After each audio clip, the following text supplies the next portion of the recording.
Hidden Letters. This is a documentary. Opens Friday, December 9th. I don't even know. I really want Eric or Bruce to do the summary. Bruce, do you want to do the summary on this, or do you want to hand it off to me and I can do the summary?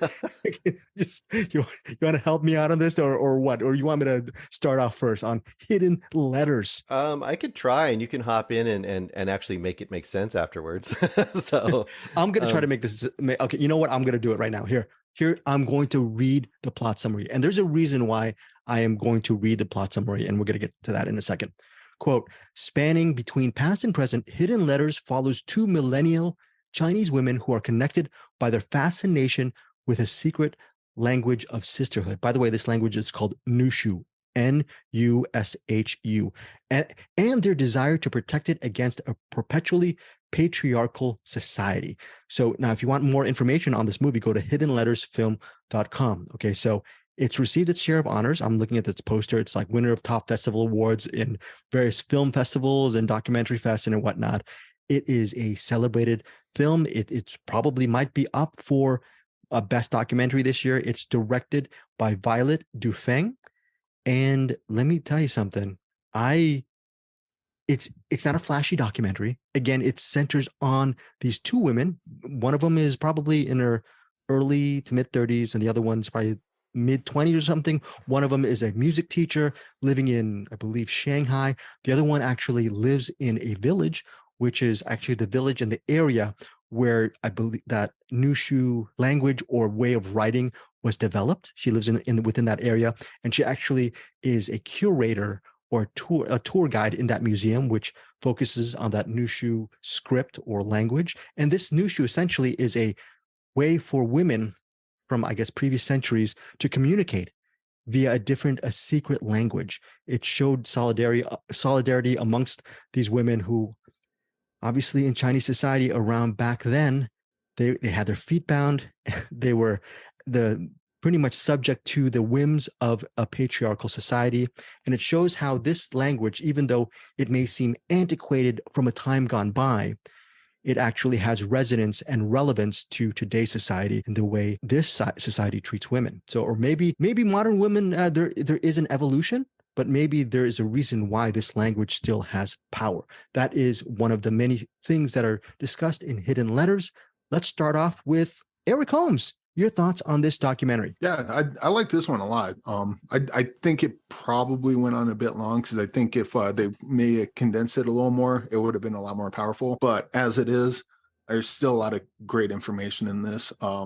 Learning about Nushu and what it means. Nushu, like, the language, the writing of it looks really cool. The background of it's really interesting, where it came from. But now we get to watch how that's kind of being exploited in present day. Like people they get the businessman, like we're gonna put this on blah blah blah, and use that as a selling point. It's like, wow, when you take into account on why that language was invented in the first place, it seems kind of exploitive that you would be doing that. Eric, that's called cross promotion and branding. You have a problem with that?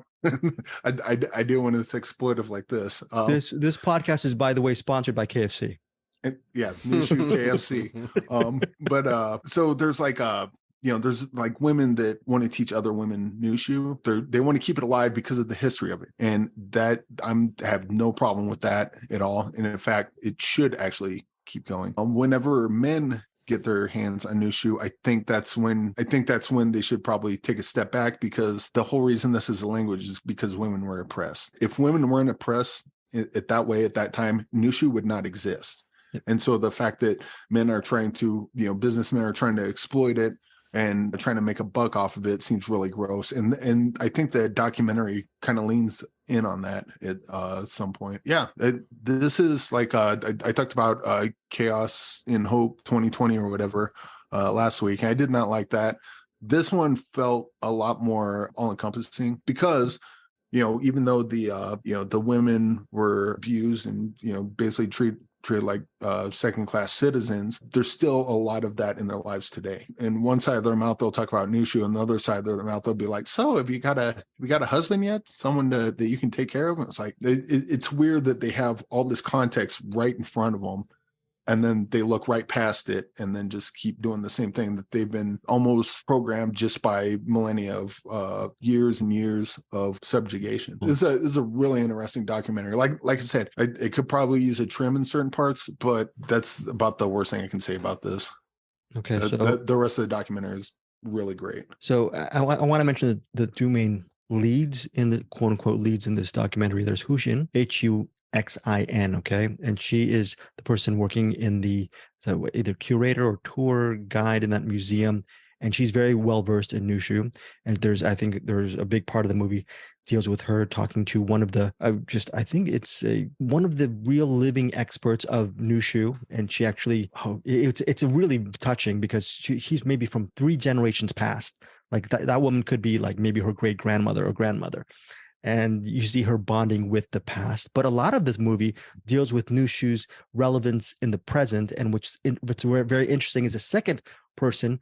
Her name is Simu, Simu, and the music teacher, she's actually being romanced, and she's in a relationship with a fiance, and she has to make the decision whether to get married and follow the traditional path, have a family, work hard, no time for the self, always just for the family and for the husband? Or will she continue? If she does that, that may sacrifice her passion and her continuing education in Nushu. And as Simu, what's very inspiring is Simu talks about how Nushu is not just a link to the past, it is pretty much a bridge to the present.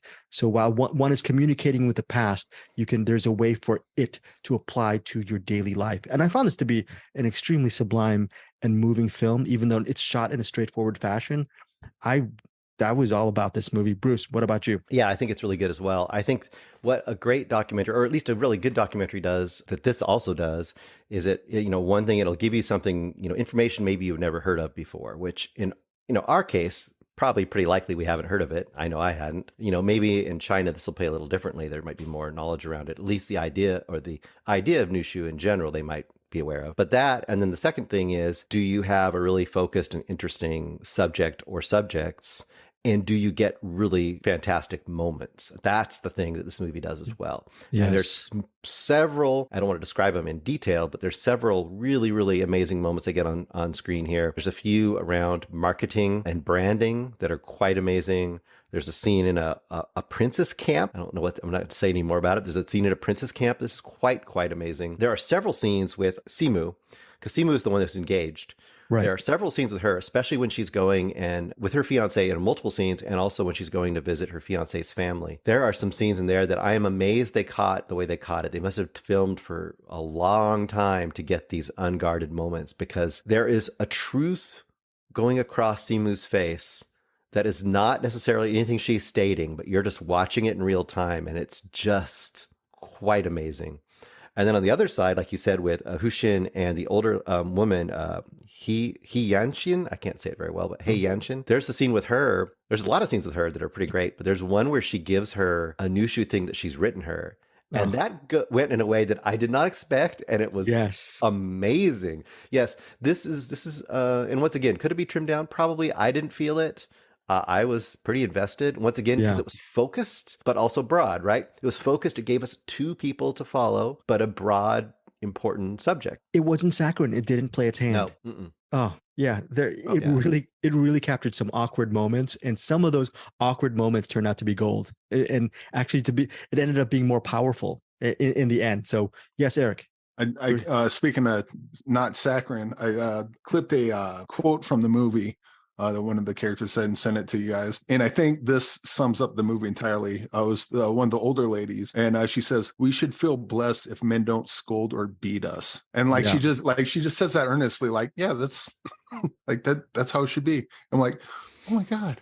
Oh my God. Like how, I mean, there's so many different signals. There's a bunch of lines and stuff like that where you just hear it and your heart just breaks, because they're liberated at this point, but they're still kind of stuck in the past in certain ways. Yeah. And there's this one seemingly innocuous moment where some dude is learning about the about Nushu, and he's saying, "Oh, it's so great, just learning about and seeing it's so beautiful. It's great. It just shows how much women care about men, or they take care of us." And he's just trying to be the nicest person, but that just sounds so ridiculous. It's Nushu's not about how women shows how women take care of men. It's exactly to Eric's point. It's about women needed this language, this way of communicating via this script, because of that subjugation under that patriarchy type of rule. So there's some really interesting mixed messages that a lot of the dudes in this movie propagate, which is frustrating. Can you make it a little bit bigger? I would like it a little larger on the page for me. That scene is really amazing. Oh my gosh. Yes, there are times in this documentary I go, I can't believe I'm a dude. That's really bad. It's really hard. It's embarrassing. It's embarrassing what we put women through in general a lot of times. But look, that's just one of the many things to love as far as the insightful stuff about Hidden Letters. I really loved how insightful this was. It opens on December 9th in select theaters, and it's going to roll out to opening on December 11th, December 15th. So there's going to be a whole different, a national rollout for Hidden Letters, a movie that is directed by Violet Du Feng. I was surprised at how much I love this movie. This is a movie that I'm going to go back to and recommend to people. Eric coined the term 5-star banger. 5-star banger for me, for Hidden Letters. Ding, ding, ding, ding, ding. 5 stars. Eric Holmes, your rating on Hidden Letters. You know what? I think I'm 4.5 all the way down the line so far. This is a really good movie. Opened my eyes to a lot of things. Just a little too long. I think just shortening it down would just have that much more impact on it. But yeah, this is a really good documentary. And by the way, this is not a men bashing documentary. No. This is like, if you're going to watch it and take it that way, then do some soul searching, because it's not about you. It's about them and what they had to go through and what Nushu means to them. 100%. But this is a fantastic documentary, and I hope a lot of people get to see it. I really do, and I hope we really spread the word. This is one of these movies that you're thinking, oh, it's a documentary. There's subtitles. I'm gonna have to learn all these things. No, dude. This is very entertaining and engaging and insightful. Yes, Eric Holmes. Hidden Letters is every bit as good as Christmas, Bloody Christmas. Yes. Well, I like that blurb. Look, Bruce, you better pick up your game, man. Eric Holmes is doing really well on these kind of movie blurbs. All over the place. 5 stars for me, 4.5 for Eric Holmes. You're rating Bruce Purkey. I'm still coasting on Tenet as a turd. So very good.